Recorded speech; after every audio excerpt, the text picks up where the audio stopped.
Okay. What you saying, producers? E.N.I on the track, back on your box. And today, we're making trap. Let's get into it.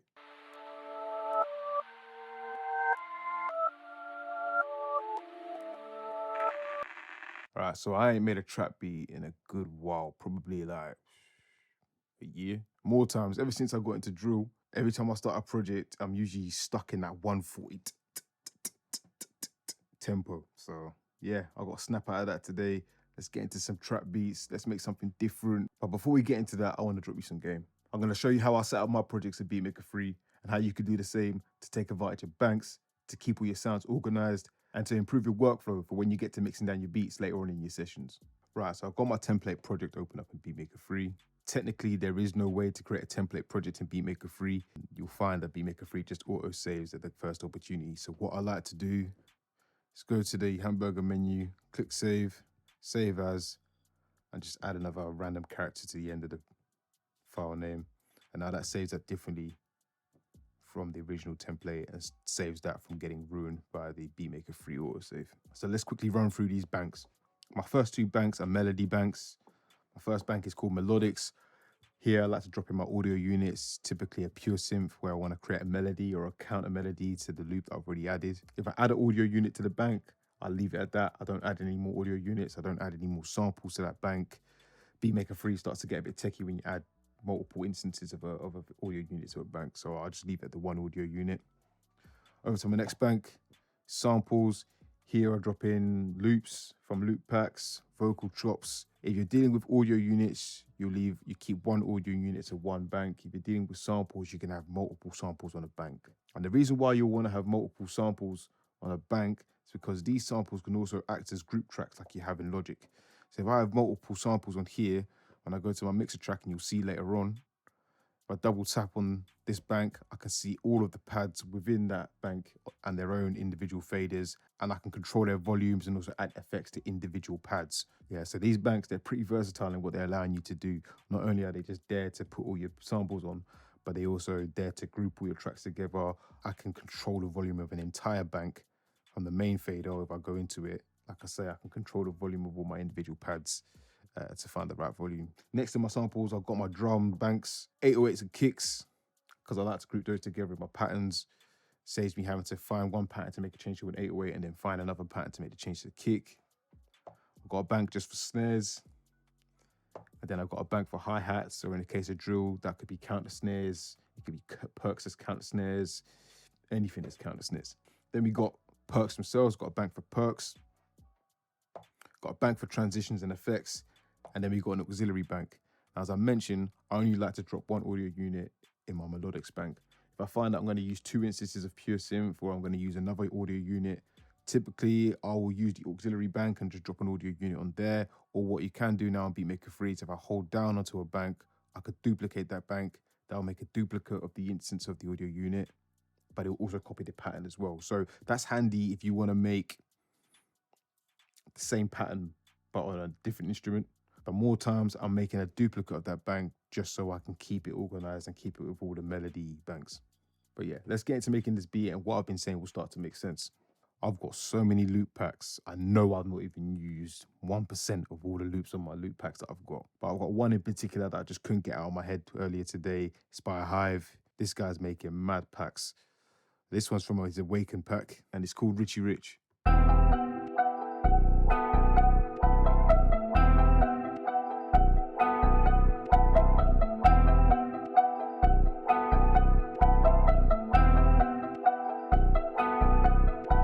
Right, so let's drop that into our samples bank, go into the sampler, you know the deal. BPM, set that. Live stretch, set that. Tempo of the project, set that. Let's go.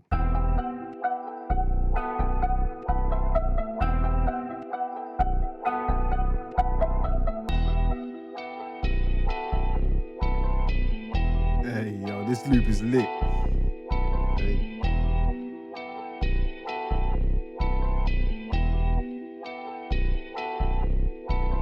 We've got two loops to play with.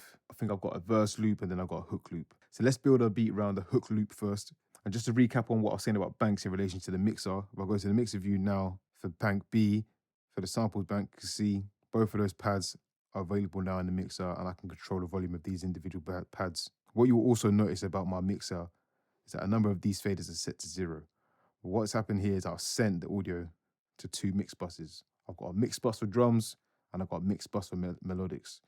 And just like in your FL Studio, your Logic, they're pretty much just send tracks that helps you to control the volume of all my drums in one go. If I want to make any cutouts or drops in the beat, or if I want to add a low pass filter to my drums entirely, I can do that all through my drums mix effects panel here. Similarly with melodics, I can do the same there. So yeah, definitely work with banks because it's going to help your workflow in terms of sending audio to sends if you work that way. And it just keeps everything nice and neat. Rather than you having potentially 50 banks for 50 individual instruments, you can group a lot of those drum instruments into just one bank and then control all the volume within that one bank. But yeah, let's add some drums now.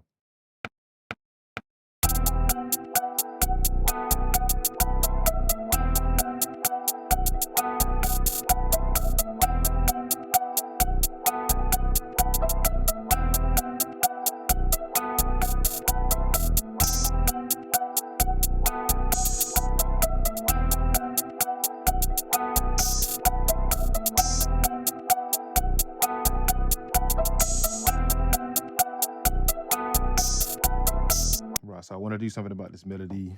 I'm going to take out the low ends. I think I'm going to add my own 808s. So what we do here, because I want to apply an EQ to both the samples, I can do that from the bank view rather than going into an individual pad and the audio effects panel. Hit audio effects. Let's find our favorite EQ.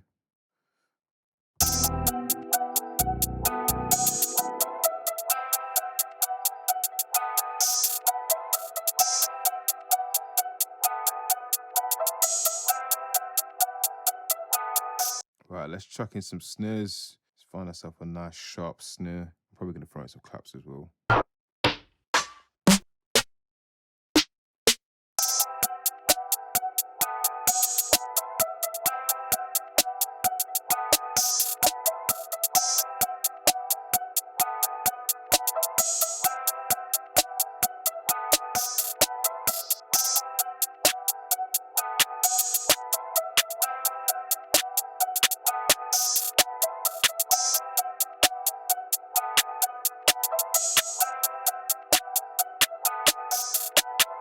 Right, so I want to add a counter melody now. Let's go to my melodics bank, which is empty.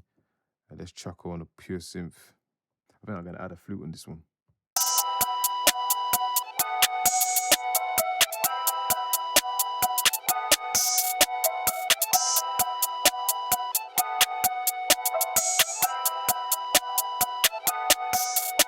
So that's recorded in. A couple of things we've got to sort out here. First of all, the length of the pattern.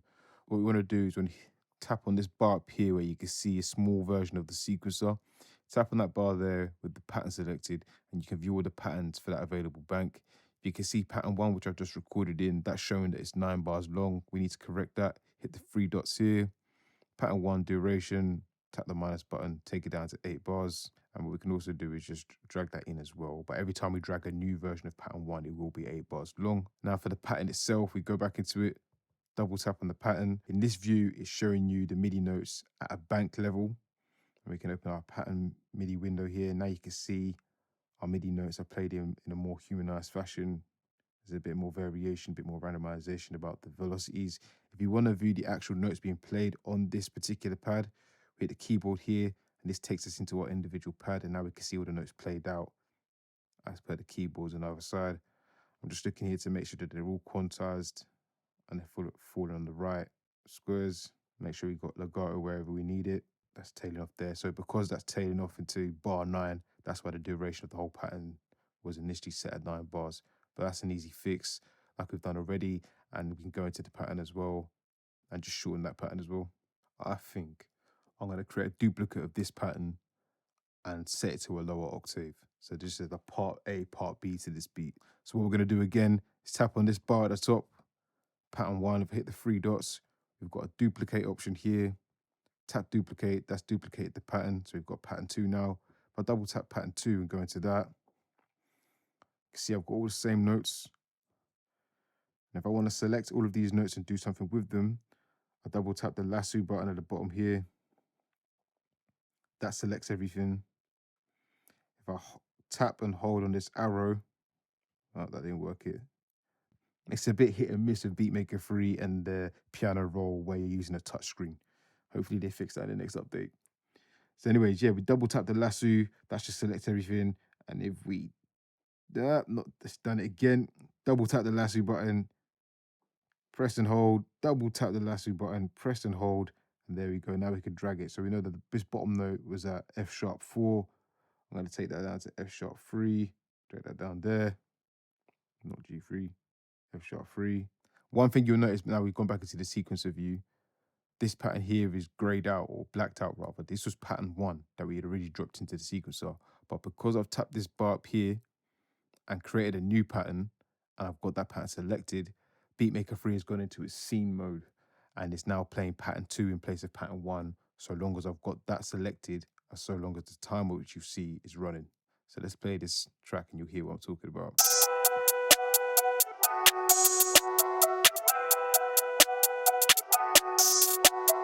So you can see it's playing pattern 2, and this timer here is showing you how much time has elapsed on that particular pattern. So you can use that to just work out when you're gonna tap in your next clip if you want to. Right, I think I'm gonna add another instance of pure synth. I want to get another instrument in there just to flesh out the sound and just to flesh out the sound basically. So we're gonna go to auxiliary bank, which is empty. Another instance of pure synth. Let's load it up. I think I'm gonna go for like the sound I got in my head. It sounded like a guitar. Let's just go with that and see what we can find. So I'm gonna go to guitar electric, manual wah. Wah wah, yeah, that's what I want. Yeah, that's it there. If you don't know what I'm doing, I'm using my modulation strip on the Complete Control M32 to control the modulation wheel on Pure Synth.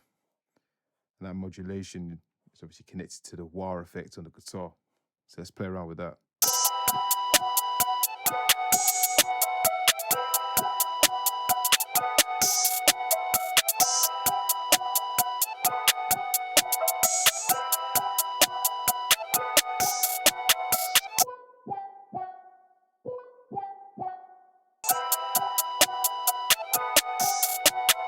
Right, I don't think this is a trap beat without them thumping 808s and kicks, so let's get those in.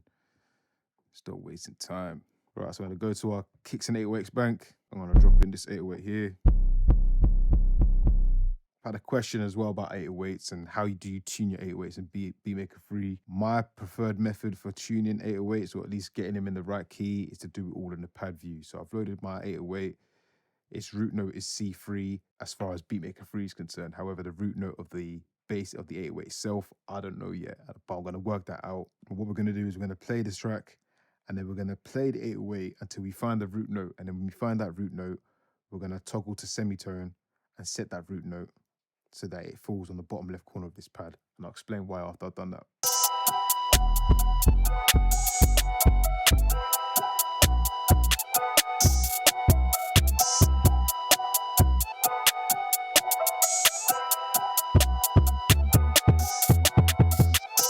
So it's F.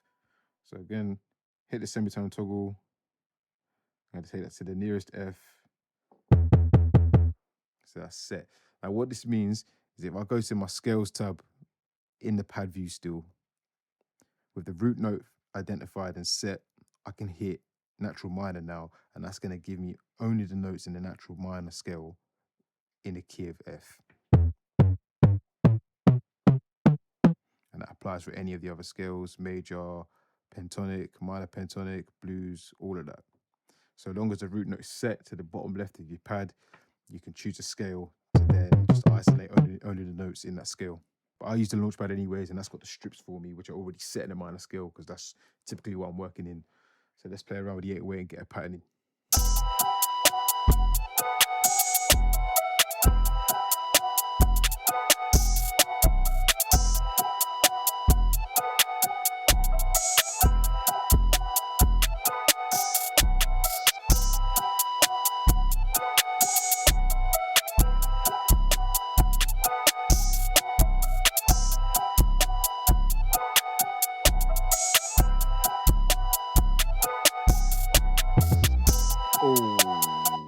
think that's the pattern. Let's get that in. Remember I said I got an A and a B, I got a hook and a verse sample. I think I worked out how I'm gonna lay out my 808s.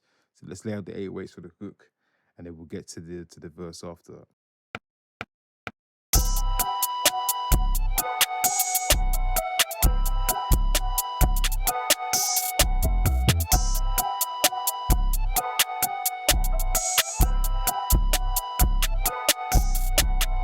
Right, so let's get this 808 pattern in for the verse.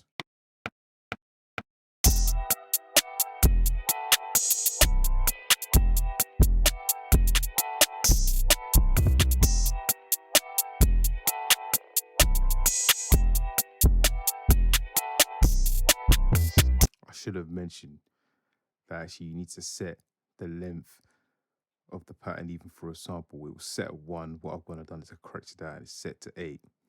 So it should be sounding right now.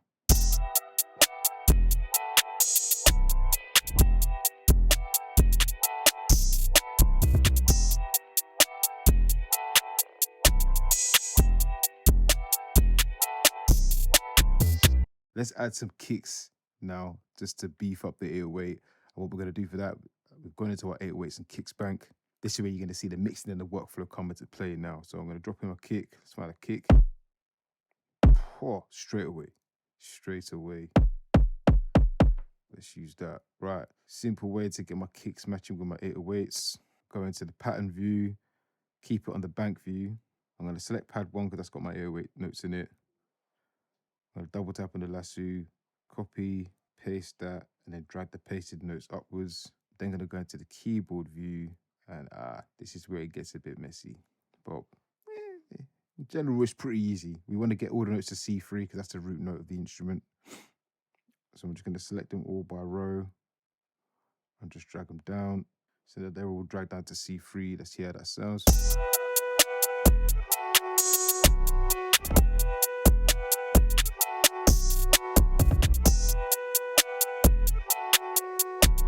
Right, so they're all set. Let's go into that 808 and kicks bank. What we want to do is just manage the levels, throw in a bit of EQ, but you're going to see how the banks helps us to do that and then manage the sound of both collectively. So double tap into 808s. So first of all, I want to sort out my 808. Got that selected, go into audio effects. If you hit the pad button there, that lets you know you're going into the pad view. So it's selected the 808. Let's throw in an equalizer just for the 808.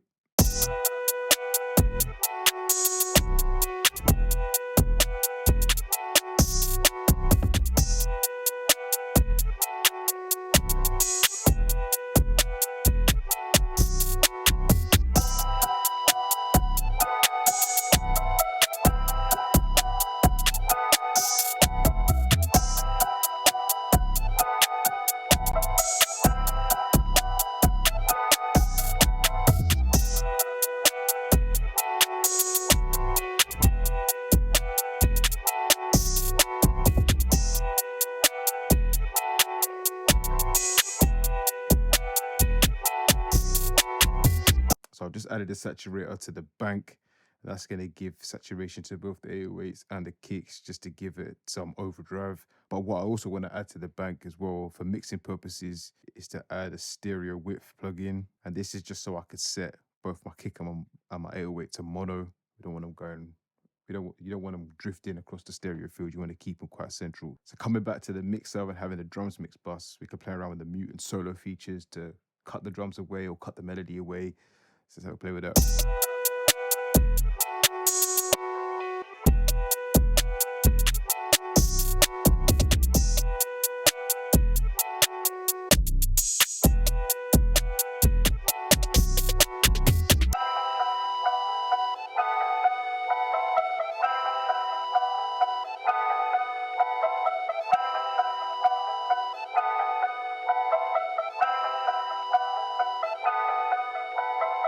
Right, so we've built all the key parts of this beat. I've gone ahead and added some rises and effects for transitions, and I've arranged the beat fully. But before I go ahead and play that, if you like what you've seen today, if you've learned something today, make sure you subscribe to the channel if you haven't done so already. Make sure you drop a comment as well. Drop a like too. It's going to help with the algorithms. You're not going to find many tutorials like this on YouTube for producing on the iPad, and especially on Beatmaker free. So the least we could do for the next crop of producers that want to produce on the iPad is make sure that this video and videos like this are ranking higher on YouTube, yeah? So make sure you hit that subscribe button. But as always, guys, keep cooking.